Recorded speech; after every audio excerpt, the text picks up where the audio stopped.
പ്രിയമുള്ളവരെ, ഏവർക്കും സ്കൂളിംഗ് ബ്ലോഗിൻ്റെ പുതിയൊരു വീഡിയോയിലേക്ക് സ്വാഗതം. Calicut university degree first allotment ലഭിച്ചിരുന്നവർക്ക് ഓൺലൈനിൽ മാൻഡേറ്ററി ഫീ പേയ്മെൻറ്റ് നടത്താനും അതുപോലെ തന്നെ താല്പര്യമില്ലാത്ത ഹയർ ഓപ്ഷൻ ഉണ്ടായിരുന്നവർക്ക് അത് ഡിലീറ്റ് ചെയ്യാനും കൂടാതെ കമ്മ്യൂണിറ്റി കോട്ട അഡ്മിഷന് വേണ്ടി ഓൺലൈനിൽ റിപ്പോർട്ട് ചെയ്യാനുള്ള സമയവും അവസാനിച്ചിരിക്കുകയാണ്.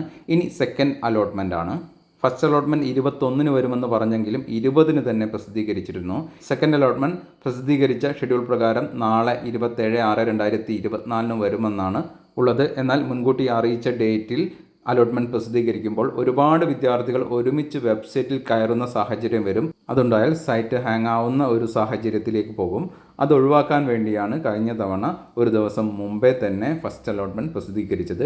അതുകൊണ്ട് തന്നെ സെക്കൻഡ് അലോട്ട്മെൻറ്റും ഇന്ന് വരാനുള്ള സാധ്യത കാണുന്നുണ്ട്. അലോട്ട്മെൻറ്റ് വന്നാൽ കോളേജ് ജോയിനിങ്, ഫീ പേയ്മെൻറ്റ്, പിന്നീടുള്ള അഡ്മിഷൻ പ്രോസസ്സ് എങ്ങനെയൊക്കെയാണ് വരിക, അതിലേക്ക് നിങ്ങൾ ശ്രദ്ധിക്കേണ്ട കാര്യങ്ങൾ എന്തൊക്കെയാണ്, അതുപോലെ തന്നെ കമ്മ്യൂണിറ്റി കോട്ട അഡ്മിഷൻ, ഇതുമായെല്ലാം ബന്ധപ്പെട്ട കൃത്യമായിട്ടുള്ള ഡീറ്റെയിൽസുകളും അപ്ഡേഷനുകളും ഈ ഒരു ചാനൽ വഴി നിങ്ങൾക്ക് പെട്ടെന്ന് ലഭിക്കപ്പെടുന്നതായിരിക്കും. കാലിക്കറ്റ് യൂണിവേഴ്സിറ്റിയുടെ സെക്കൻഡ് അലോട്ട്മെൻറ്റുമായി ബന്ധപ്പെട്ട് ഇന്ന് മലയാള മനോരമ റിപ്പോർട്ട് ചെയ്യുന്ന ഒരു ന്യൂസാണ്.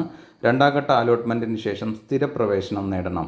അതായത് അലോട്ട്മെൻറ്റ് വന്നാൽ അലോട്ട്മെൻറ്റ് ലഭിച്ച വിദ്യാർത്ഥികളെല്ലാവരും ഒന്നാം ഓപ്ഷനിൽ ലഭിച്ചവർ മാത്രമല്ല, ഉയർന്ന ഓപ്ഷനിൽ ലഭിച്ചവരും കോളേജുകളിൽ പോയി എല്ലാ ഡോക്യുമെൻറ്റ്സുകളും നൽകി ബാക്കിയുള്ള ഫീ പേയ്മെൻറ്റ് നടത്തി അഡ്മിഷൻ നേടണമെന്നാണ് അറിയിച്ചിരിക്കുന്നത്. ഈ ഒരു സെക്കൻഡ് അലോട്ട്മെൻറ്റ് സമയത്ത് ഉയർന്ന ഓപ്ഷനിൽ അലോട്ട്മെൻറ്റ് ലഭിച്ചു ഫീ പേയ്മെൻറ്റ് നടത്തി ജോയിൻ ചെയ്യുന്നവർക്ക് പിന്നീട് വരുന്ന തേർഡ് അലോട്ട്മെൻറ്റിൽ മറ്റൊരു കോളേജോ കോഴ്സോ ലഭിക്കുകയാണ് എങ്കിൽ അവിടേക്ക് മാറി ജോയിൻ ചെയ്യാൻ വേണ്ടി സാധിക്കുന്നതാണ്.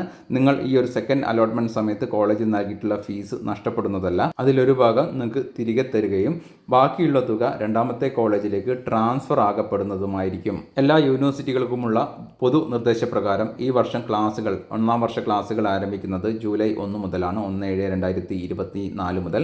അതിനുശേഷമായിരിക്കും തേർഡ് അലോട്ട്മെൻറ്റ് പ്രസിദ്ധീകരിക്കുക. അതിനു മുമ്പ് 29/6/2024 കമ്മ്യൂണിറ്റി കോട്ട റാങ്ക് ലിസ്റ്റ് പ്രസിദ്ധീകരിക്കപ്പെടുന്നതായിരിക്കും. അതിൽ എങ്ങനെയാണ് അഡ്മിഷൻ എന്നുള്ള കാര്യമൊക്കെ ഈ ഒരു ചാനൽ വഴി നിങ്ങൾക്ക് കൃത്യമായിട്ട് ലഭിക്കപ്പെടുന്നതായിരിക്കും. ചാനൽ വീഡിയോസ് നിങ്ങൾക്ക് ഉപകരിക്കുന്നുണ്ട് എങ്കിൽ ഒന്ന് സപ്പോർട്ട് ചെയ്യണമെന്ന് അഭ്യർത്ഥിച്ചുകൊണ്ട് നിർത്തുകയാണ്. അവർക്കും നന്ദി, നമസ്കാരം.